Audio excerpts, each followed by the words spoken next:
नमस्कार मित्रमैत्रिणींनो, तुमचं खूप खूप स्वागत आहे माझ्या या चॅनलमध्ये, ज्याचं नाव आहे आयुर्वेद हेल्थ एक्सप्रेस. आज आपण जाणून घेणार आहोत की भीती किंवा भय या मानसभावाचा आपल्या शरीरावर नक्की काय परिणाम होतो याबद्दल. आयुर्वेदामध्ये जेव्हा संपूर्ण आरोग्याची व्याख्या केली आहे, त्यामध्ये फक्त शरीरच नव्हे तर शरीराबरोबर ती निरोगी मन याचाही अंतर्भाव आयुर्वेदाने केलेला आहे. यामागे आयुर्वेदाचं खोल आणि प्रगाढ असं तत्वज्ञान आहे. कारण चांगल्या मनोभावांचा आपल्या शरीरावरती चांगला परिणाम होतो, तर वाईट मनोभावांचा आपल्या शरीरावरती वाईट परिणाम होतो. मनाचे मनोभाव अनेक आहेत. त्याच्यामध्ये भीती, राग, लोभ, शोक यासारख्या काही मानसभावांमुळे आपल्या शरीरावरती काही विपरीत परिणाम होतो. आणि हा परिणाम नक्की काय होतो हे आपल्याला जाणून घेणे अत्यंत गरजेचं आहे. या सर्व मानसभावातील सर्वात सामान्य आणि मानवी जीवनावरती प्रभाव करणाऱ्या भय किंवा भीती या मानसभावाचा आपल्या शरीरावर नेमका काय परिणाम होतो हेच आपण या व्हिडिओमध्ये बघणार आहोत. तर हे जाणून घेण्यासाठी हा व्हिडिओ शेवटपर्यंत नक्की बघा. आता ही भीती म्हणजे नेमकं काय? तर भीती ही भावना सामान्यतः सर्व सजीवांमध्ये असते, परंतु जेव्हा ती भीती अतिशयोक्ती बनते किंवा ती अतिप्रमाणात भीती दिसायला लागते, त्यावेळेस ती विकार बनते. भीती म्हणजे काय? तर एखाद्या विशिष्ट गोष्टीबद्दल भीती वाटणे, शरीराला आणि प्राणाला त्याच्याबद्दल धोका जाणवणे किंवा त्यातून निर्माण होणारे परिणाम याबद्दल विचार करून त्याच्याबद्दल भीती निर्माण होणे. अशा व्यक्ती सहसा जोखीम घ्यायला टाळतात, त्या साहस करत नाहीत किंवा अशा ज्या भीतीयुक्त गोष्टी आहेत त्या ते टाळायचा प्रयत्न करतात. उदाहरणार्थ, एखाद्या व्यक्तीचा रस्त्यावरून जाताना अपघात झाला, तर अशा वेळेस त्या व्यक्तीला अनेक प्रकारची भीती मनामध्ये बसते. उदाहरणार्थ, रस्त्यावरून चालण्याची भीती, पुन्हा गाडी चालवण्याची भीती किंवा आपल्याला मार लागेल याची भीती. भीतीला अनेक कारणं आहेत. सामाजिक, कौटुंबिक किंवा आर्थिक गोष्टींमुळे भीती निर्माण होऊ शकते किंवा लहानपणी एखादी भयावह गोष्ट बघणे यामुळे पण भीती तयार होऊ शकते. लहानपणी पालक किंवा इतर मोठी मंडळी जेव्हा लहान मुलांना वारंवार ओरडत असतात किंवा त्यांच्या वागण्यातील वारंवार चुका दाखवून देतात, अशा वेळेस त्या मुलांचा आत्मविश्वास कमी होतो. ते स्वतःबद्दल नकारात्मक विचार करायला लागतात. तसंच स्वतःच्या क्षमतेबद्दल त्या शंका घेऊ लागतात. अशा वेळेस त्यांचा आत्मविश्वास पूर्णपणे कमी झालेला असतो. त्यामुळे हीच भीती मोठेपणी वेगवेगळ्या स्वरूपात दिसते. उदाहरणार्थ, चार चौघात बोलण्याची भीती, चार चौघात मिसळण्याची भीती. तसंच आपल्यामध्ये काहीतरी कमी आहे असंच त्यांना सतत वाटू लागतं. अशाच कमकुवत मनाच्या व्यक्तींमध्ये भीती ही दिसते. या व्यक्तींमध्ये मानसिक लक्षणं काय काय असतात? तर या व्यक्ती एकाच गोष्टीचा वारंवार विचार करतात. एखाद्या गोष्टीच्या अनुषंगाने झालेल्या किंवा न झालेल्या अशा गोष्टींचा अधिक विचार करतात किंवा याचं ओव्हर थिंकिंग करतात. तसंच त्यांच्या परिणामांना किंवा न झालेल्या परिणामांनाही त्या घाबरतात. तसंच सतत चिडचिड करणे, झोपेत दचकणे, क्षुल्लक कारणाने घाबरणे, सतत उदासी, निरुत्साही आणि असमाधानकारी राहणे या स्वभावाने बुजरे असतात. स्वतःची निंदा करतात. अपमान आणि अपयशाची भीती यांना असते. तसंच काही व्यक्ती या निराश किंवा डिप्रेशनमध्ये जातात आणि यांची योग्य चिकित्सा नाही झाली तर त्यांना आत्महत्येचे विचारही येऊ शकतात.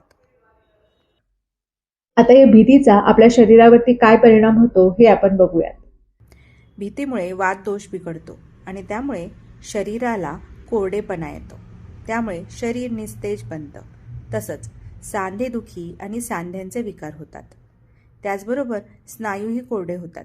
त्यामुळे सतत अंगदुखी किंवा मसल पेन असतं. तसंच वृक्षतेने ऑस्टिओपोरोसिस सारखे व्याधी पण होतात. यामध्ये हाडे ठिसूळ होतात. भीतीमुळे घेतलेल्या आहाराचे योग्य पचन होत नाही. त्यामुळे शरीराला योग्य पोषण मिळत नाही. अशामुळे या व्यक्तींमध्ये सतत पचनाच्या तक्रारी दिसतात. तसंच या व्यक्तींना सतत अशक्तपणा जाणवतो. तसंच पोटदुखी, वारंवार मूत्रप्रवृत्ती आणि मलप्रवृत्तीही होते. आयुर्वेदात याच मलप्रवृत्तीला भयज अतिसार असं म्हणतात.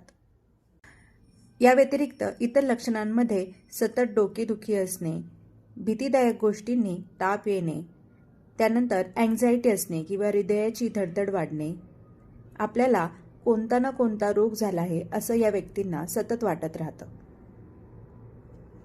आता भीती किंवा भय याची इतकी व्याप्ती बघितल्यावरती याची नक्की चिकित्सा काय आहे हे पण आपण बघणार आहोत. आयुर्वेदानुसार भीतीची चिकित्सा ही 3 प्रकारे केली जाते. पहिली आहे आश्वासन किंवा काउन्सिलिंग, दुसरी आहे प्राणायाम आणि ध्यान, आणि तिसरी आहे औषधं आणि पंचकर्म. आता आपण आश्वासन चिकित्सा म्हणजे नेमकं काय हे आपण बघूया. आश्वासन म्हणजे काउन्सिलिंग. अशा व्यक्तींना काही एक्सपर्टद्वारे काउन्सिलिंग करता येतं. यामध्ये अशा व्यक्तींना काही छोटे छोटे एक्सरसाइज करून त्यांचा आत्मविश्वास वाढवता येतो. किंवा यामध्ये त्रासन चिकित्साही आहे. यामध्ये ज्या गोष्टीची तुम्हाला भीती आहे त्या गोष्टीबद्दल त्या गोष्टी सौम्य स्वरूपात निर्माण करून त्याबद्दल त्यांची भीती कमी करता येते. उदाहरणार्थ एखाद्या व्यक्तीला पोहण्याची भीती असेल तर अशा वेळेस ट्यूबच्या साह्याने पोहल्यामुळे त्याची भीती कमी होण्यास मदत होते आणि त्यामुळे या व्यक्तींचा आत्मविश्वास वाढतो आणि त्यानंतर या व्यक्ती उत्तम प्रमाणे पोहू शकतात. तसंच लहान मुलांमधील आत्मविश्वास वाढवण्यासाठी त्यांना विश्वासात घेऊन त्यांना वाटणारी भीती ही हळूहळू कमी करता येते. या भीती कमी करण्यासाठी अनेक छोटे छोटे एक्सरसाइज त्यांना करून घेता येतात. दुसरी चिकित्सा पद्धती आहे प्राणायाम आणि मेडिटेशन. प्राणायामामुळे श्वसनाचे व्यायाम तर होतातच, तसंच श्वसन उत्तम प्रमाणात झाल्यामुळे आपली निर्माण होणारी भीती कमी होते. तसंच मेडिटेशन केल्याने आपली भीती कमी व्हायला मदत होते. असेच मेडिटेशन जर तुम्हाला शिकायचे असतील तर डॉक्टर शीतल सत्रे आयुर्वेदच्या खालील दिलेल्या नंबरवरती नक्की संपर्क करा. यानंतर तिसरी चिकित्सा पद्धती आहे आयुर्वेदात दिलेले औषधं आणि पंचकर्म. आयुर्वेदानुसार शरीर आणि मन हे एकमेकांना कनेक्टेड आहेत. त्यामुळे शरीरात दिलेली औषधं ही मनालाही लागू पडतात. त्यामुळे आयुर्वेदामध्ये असे काही कल्प दिलेले आहेत जे मनावरती कार्यकारी आहेत. तसंच काही पंचकर्मही आयुर्वेदात दिलेले आहेत, ज्यामध्ये शिरोधरा, बस्ती, नस्य यासारख्या पंचकर्म केल्याने या व्यक्तींमध्ये विशेष फायदा दिसून येतो. या प्रकारे चिकित्सा केल्याने मनाची द्विविध स्थिती कमी होऊन मनाला धैर्य प्राप्त होतं आणि साहजिकच भीती कमी होते. असमर्थता भयकारणम या चरकाचार्यांच्या वचनानुसार असमर्थतेमुळे भयाची निर्मिती होते. त्यामुळे शरीराला आणि मनाला सामर्थ्य निर्माण केल्यावरती भीती अर्थातच कमी होण्याला मदत होते. आपल्या प्रत्येकालाच एक सामान्य आणि आत्मविश्वासी जीवन धैर्याने जगता आलं पाहिजे आणि यासाठी आपल्यातली असलेली भीती कमी करणं अत्यंत गरजेचं आहे. आयुर्वेदाच्या अनेक कल्पांमधून आणि पंचकर्म आणि मेडिटेशन सारख्या गोष्टींमधून हे गोष्ट साध्य करता येते. तुम्हालाही जर याबद्दल अजून माहिती हवी असेल किंवा तुम्हाला याबद्दल चिकित्सा घ्यायची असेल तर डॉक्टर शीतल सत्रे आयुर्वेदच्या खालील दिलेल्या नंबरवरती नक्की संपर्क करा आणि आमच्या मेडिटेशन प्रोग्रामलाही नक्की रजिस्ट्रेशन करा. तुम्हाला या भीतीबद्दल आणखीही काही प्रश्न असतील तर खालील कमेंटमध्ये नक्की सांगा. तसंच भीतीबरोबरतीच द्वेष, ईर्ष्या, मत्सर यासारख्या अनेक मानसभावांचा शरीरावरती दुष्ट परिणाम होत असतो किंवा वाईट परिणाम होत असतो. असेच व्हिडिओ जर तुम्हाला हवे असतील तर खाली कमेंटमध्ये नक्की कळवा की तुम्हाला कुठल्या विषयावरती व्हिडिओ हवा आहे.